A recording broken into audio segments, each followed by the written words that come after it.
Erega jewe naraye ndose neza abasha.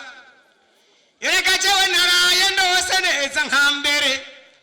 Je narose mbona bitamitambana n'umutavu mu ntangaro.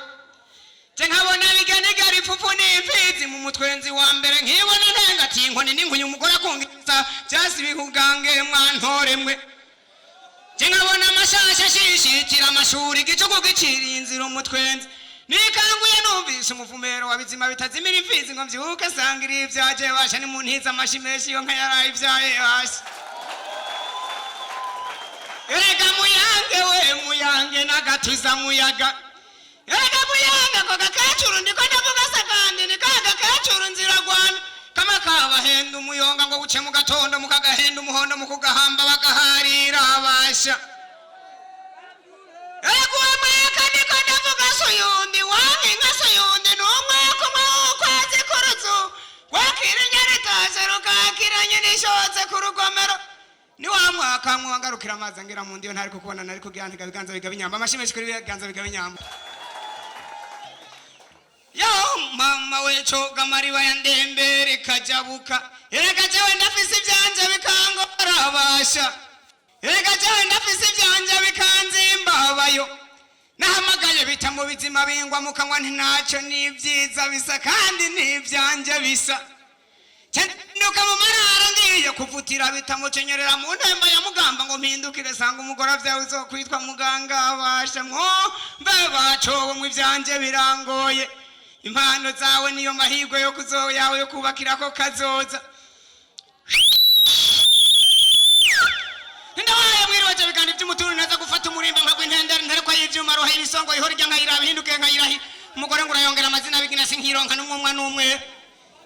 Ntoreka intangarira nena mu ntambi kanywera mwibenga n'ugwakanakana ko makombi nkaziriwe kwicura miyaga. Erega nimwe yategura muri munyonyi kavyara muri kigarama nkayitega ugwati karete nkayishima bikari bikamishwa bi. Bikari bikamishwa bi.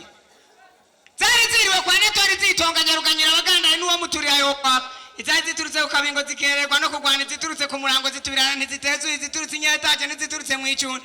Zirisha umwaga mu matawe ya cunda mwantore mwe zongera amashimeshi.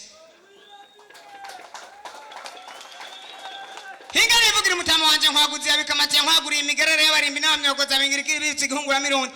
Niho yamamagara ndangira yenguye ya perezida kangabira magu birangiranga mamija ndangwa muyonga yazimpereye mu nyana za bitahiro y'inyetaje nyuma y'itanga. Arambaza turinda. Ninde bavuga uvuga amavarugani nashikuye umukondo kondi kibira kiranyiganyika nkabinkuba y'inkona na nyanyashije ibidogeza nyanyashije utazi kuzibuki. Sibikaze nigira kari marenze ingere zikoze intamba. Atera yinkubitira ndayishorera nayishimye bishinze kuvumba bakavuza induru ndayishogomangana umutima uruti mutumba mukumbura ko n'ugwanya muzabahewe hasha ndongote. Yayimpanye n'imfizi biroha yarongoye umuzibukiriza akazirika makena amafunda agasanga amabondo bishaka umushimbu ushaka shiro kubwi. Inzira y'uruhinga iziriza akamaga imanyira kamari kukamanga kwasha maje. Ishuri y'umutundi gwana muturu ryo bahigana makenga yamara kwabikiriza bazigitunze umutindi nazo zari sogo n'inyabuto. Ndamuvuga sinda muzindwa ni wayinkubiti inkoni mwitaba ry'umugore ngiye nari nzindutse kumuganyira.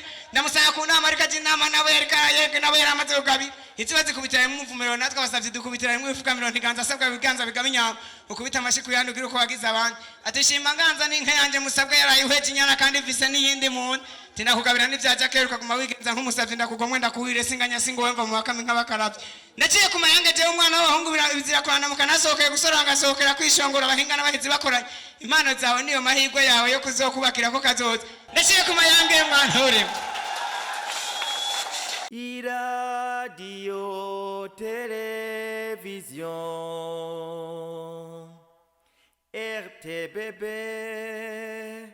Nijwi ryiza ry'Uburundi bwiza.